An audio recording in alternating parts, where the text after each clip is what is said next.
Well, I was the only one dancing to the intro theme tune. Everyone else was being really boring. Do you know what I was thinking then? I'd love to meet the people that made that, because I bet they've got no idea we use it. I know, and they're thinking those Cornwall Channel people. So welcome to the first ever official Cornwall Channel podcast from our new studio with myself, Shane Solomon, Andy Whitaker, and Mike Spinks. Hello.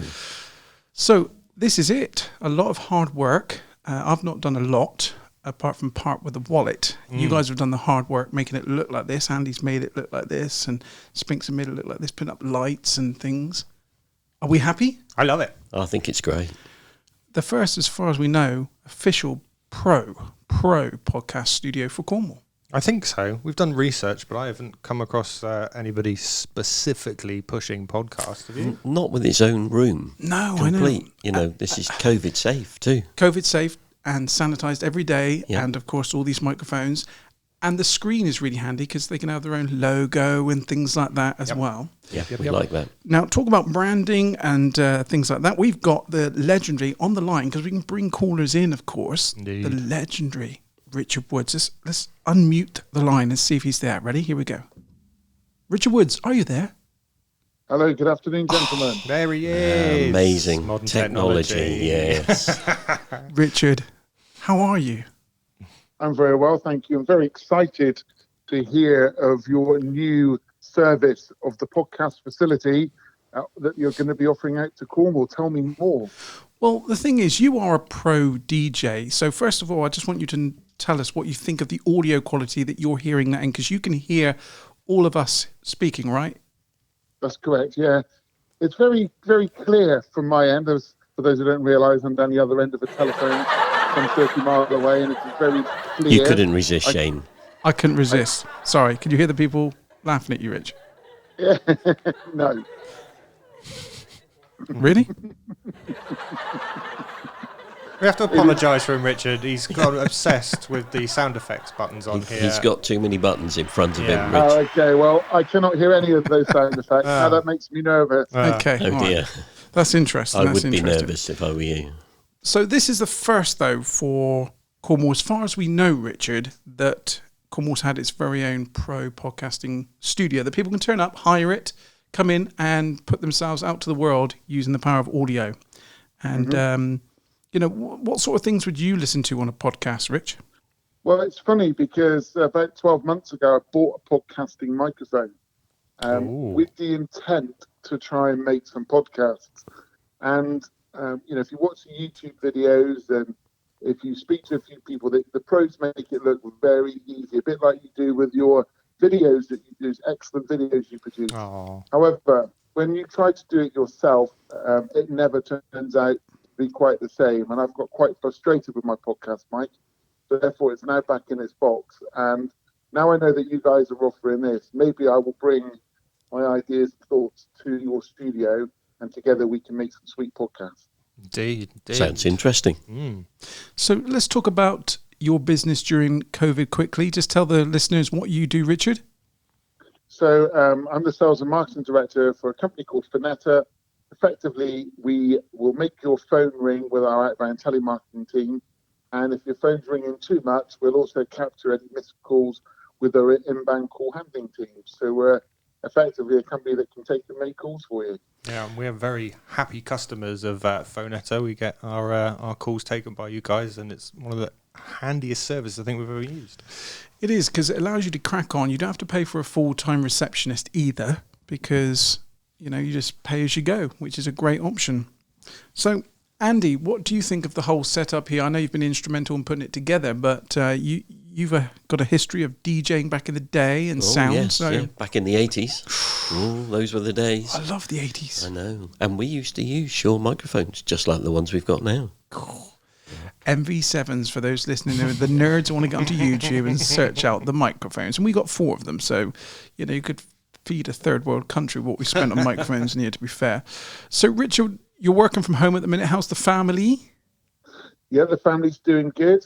The children are obviously schooled from home. And to be fair, quite impressed with their school, who regularly update us on their progress. And proud to say my son got Student of the Week last week. Excellent. Oh, Not fantastic. certain what he's been bribing him with, but he's done very well. and we've converted our fourth bedroom into an office. So we've actually got a little mini Phoneta setup in the office, where currently, as we speak, my wife, who also works with the company, is frantically taking calls for businesses and veterinary practices across the UK. I tell you what, it's one thing that this lockdown's kind of taught a lot of people is really how to rise to the occasion, isn't it? Well, we, as a company, 12 months ago, our software only allowed us to operate within the office, and we would have 15, maybe up to weekends, 25 to 30 members of the team rotating through the office every day. And when lockdown happened, and good old bumbling Boris said, work from home if you can, and if you can't, then don't, but if you can, then do. Then we went into a bit of a panic, if you like, because a number of our staff raised their concerns about working in an office environment, because they were, let's face it, we didn't know really what COVID was going to do back then. So there was a lot of scaring and scaremongering going on. And for some people, it's their reality. So you couldn't, the way they felt, you couldn't question it. So as a company, we had to adapt. And within 2 weeks, I would stress that our MD worked frantically with our software developer and put a new piece of software in within 2 weeks, from nothing for 2 weeks, which allowed us to go fully remote. And now we have more staff working from home than we do have in the office. Do you think that this will become regular now, Richard? Do you think this is the new way to operate a company? So I think the term new norm is gone. This is normal. And I do think the way in which we operate in the world of business, this has changed the business landscape for a lot of years. I think that the fact that we can work from home and employers across the board, not just Phoneta, have made it feasible for people to work from home. I think that we will see a lot more people operating in their environment. But I think for us, the thing that's really important is they have to have the right environment at home too. So sat on the edge of a bed, leaning on a dressing table, trying to do Zoom calls would not be the correct way to work. So I think if the home allows you to do it, and you've got space that you can do it, and you're still practicing the correct health and safety procedures with chairs and desks, then I don't see why people can't continue working from home. Do you reckon, Rich, that this will end up being something like a lot of offices will end up closing and giving staff like a work from home fund or bonus or whatever, so they can set their own offices up and make them save money that way? Is that a viable option now? Well, the thing is that if you're like me, I'm an absolute, like Shane, I'm a people person. Yeah. So if I'm given the choice, I don't want to work from home. I've come home this afternoon to help out with some homeschooling, but once when the kids go back to school, I don't want to work from home. I actually enjoy and I thrive being around people. So I think there's definitely a place for people to have office space. I didn't mean for that to rhyme. But I definitely think we will be in an environment where there will be choices. I could probably see that companies might scale back a little bit in terms of the physical space they've got. But I don't see offices being taken away completely. There's a couple of things to consider. For example, if you're working from home, how do you manage with your telephone lines? Lots of people have gone home and they're using their personal mobiles, but actually they'd probably be with having some telephone line in at work. It's funny. At home. There's also mental well-being when you're working from home. If you're used to being in amongst people all the time, and all of a sudden you find yourself in isolation day in, day out, apart from your job, people I don't think will function the same. I was talking to a good friend of mine, don't mean to babble on, but he works in the banking sector, and they were given the opportunity to either work from home and then do fraud calls from home, or stay coming into work and then doing their jobs and work. And he opted still to travel into work. He said because he lives on his own, if he doesn't go to work, he doesn't see anybody. So I think it's important to consider that mix of work isn't just for work. Work's also got a social element to it. Crazy, isn't it? It's the way the whole thing changed the world lately is mind-boggling. I agree. I read an article over the weekend Yeah. And it was quite interesting where companies do not trust their staff to work, so they want to install home cameras to watch them. God, no. Bit of CCTV. I might have that put in here at the Cornwall Channel. Keep an eye on you, cheeky monkey. What do you think of that, Richard? I wouldn't be a fan of having monitoring done at work. I think there's enough metrics that we operate in our industry anyway. With our telephone answering, we're a very responsive company. We never know any day how many calls we're going to get. Don't get me wrong, we could trend it. But for example, with COVID at the moment, this morning, and we didn't know until 20 past 8 that 3 surgeries that we take calls for have all been hit with COVID and have had to close now. No. So one of the surgeries has got, one of the practices, should I say, has got 5 or 6 surgeries. So today we have been absolutely inundated with calls for these surgeries. So our staff wouldn't have time to do anything other than answer the calls today, because we're being absolutely hammered today on calls, which is great. You staff up what you think you would normally do, and then you get hit a big curveball. I do see, however, on, say, the outbound side of what we do, there could be argument that productivity could drop, because it's hard to motivate yourself to make outbound calls for companies. So we still keep that part of our service still happens in-house, because I think that it's a tough gig trying to do outbound telephony, and you do meet some horrible people that are very rude to you on the end of the phone who don't understand you're doing a job. Yeah.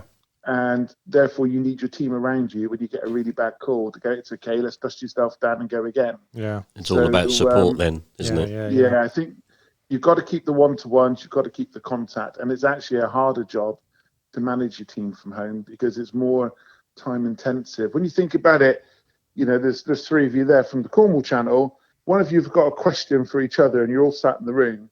You can look across and say, hey, Andy, what about this? And you turn around and say, well, Shane, actually, I think this is the answer.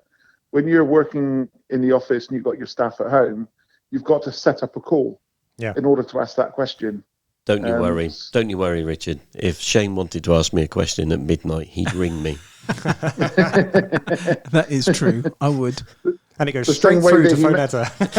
Yeah, straight through. The same way that he contacted me to come on here. Of course. Exactly. Yep. I have that wonderful way that, just that wonderful way that people like to. Oh, you're up, me. are you? Well, I am now. Yeah. Well, now you are. Now you've asked. Andy, is it not safe to say that when Shane Solomon calls, we all just answer? Of course. Oh, I don't know. It goes straight to answer phone. Oh, does it? Yeah. Are you the one that blanks him? Yeah, because he normally wants something I don't want to do. He's playing with his buttons again. Yeah. Bit of canned laughter. Can you not hear those effects then, Richard? No, I cannot. I wish I could. That's strange. Still no? Nope. Must Wow. be a Bluetooth What's thing. that output button there? Is that? Oh, I wonder if that is it. I'm sure that's the other mic, the other headphone. What about this then? One last time. Nope. That's really bizarre. Yeah, it's bizarre. So that pretty much brings us, I think, to the end of catching up with Richard Woods and our first official been podcast interesting. test. Cornwall Channel catch-ups. Yeah. Quite. So, What I say, it's been an honour and a privilege to be your, I'd like to say, first ever celebrity come premiere. Most However, definitely. more feels like a guinea pig.